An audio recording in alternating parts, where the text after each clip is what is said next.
Hello అండి, నమస్తే. వరలక్ష్మి వ్రతం శుభాకాంక్షలు. Thank you. అందరికి మీకు కూడా థ్యాంక్ యూ. లక్ష్మీదేవిలా చక్కగా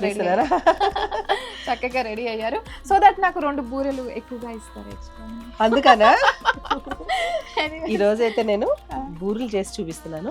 అంటే ఈజీగా చేసుకునేలాగా, స్పెషల్ అని ఏం కాదు, రాని వాళ్ళకి చాలా ఈజీగా ఎలా చేసుకోవాలి అన్నది నేను ఇప్పుడు చూపిస్తాను. ఇప్పుడు ఇదే కదా ఈ వరలక్ష్మి పూజకి స్పెషల్, ఇదే కదా స్పెషల్. అంటే రాని వాళ్ళు కూడా ఈజీగా చేసుకునేలాగా కావాలి మనకు.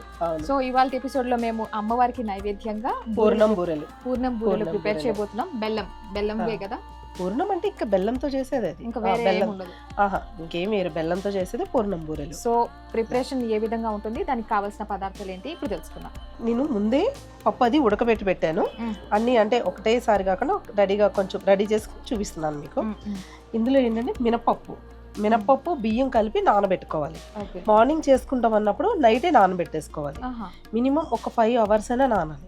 అప్పుడే బూరెలు మనకి గట్టిగా లేకుండా తోపు కరెక్ట్గా వస్తుంది అనమాట. పైన లేయర్ ఉంటుంది కదా స్వీట్ కాకుండా, అది మనకి క్రిస్పీగా ఉంటుంది, బాగుంటుంది, అలాగా గట్టిగా ఉండకుండా ఉంటుంది. బియ్యము అలాగే మినపప్పు 2 కలిపి నానబెట్టుకోవాలి. ఇవి కొలతలు ఎలాగన్నా చెప్తాను.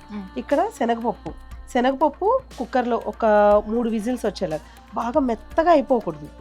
పేస్ట్ లాగా మనం మామూలుగా పప్పులు అవి మామూలుగా చేసుకుంటాం కదా, అలా అంత మెత్తగా అయిపోకూడదు. ఇక చూడు, పప్పు ఇలాంటి కొంచెం మెదిగితే చాలు, ఇలా అంటే చాలు.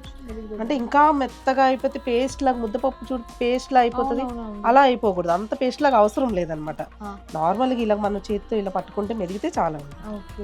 ఓకే, ఇలా పప్పు 1 గ్లాసు శనగపప్పు అయితే ఒక 2 గ్లాసులు వాటర్ వేసుకుని ఉడికించుకోవాలి. ఒక 3 విజిల్స్ వస్తే సరిపోతుంది. 2 విజిల్స్ అయినా పర్లేదు. కుక్కర్ సైజుని బట్టి కూడా చూసుకుని పెట్టుకోవాలి.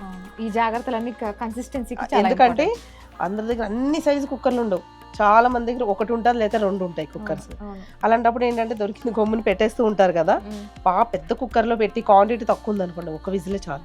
లేదు చిన్న కుక్కర్లో అయితే ఒక 2 విజిల్స్, ఎందుకంటే బాగా మెత్తగా అయిపోతుంది. లేకపోతే అంత పేస్ట్ లాగా ఉంటే కూడా బాగోదు. నేను ఇప్పుడు పూర్ణం కలిపేటప్పుడు మీకు నేను చూపిస్తాను.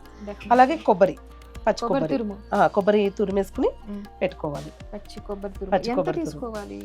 మనం ఇది శనగపప్పు ఎంత వేసుకుంటాం దాన్ని బట్టి తీసుకోవాలి. కొంచెం ఎక్కువ తక్కువైనా పర్వాలేదు. నార్మల్ టేస్ట్ కోసం ఒక 2-3 స్పూన్లు ఉన్నా చాలు. నేను కొబ్బరి అనేది కొత్తగా యాడ్ అయింది అనిపిస్తుంది. లేదు, వేస్తారు, చాలా మంది వేస్తూ ఉంటారు. కొబ్బరి వేసుకుంటూ ఉంటాము, కొబ్బరి కూడాను.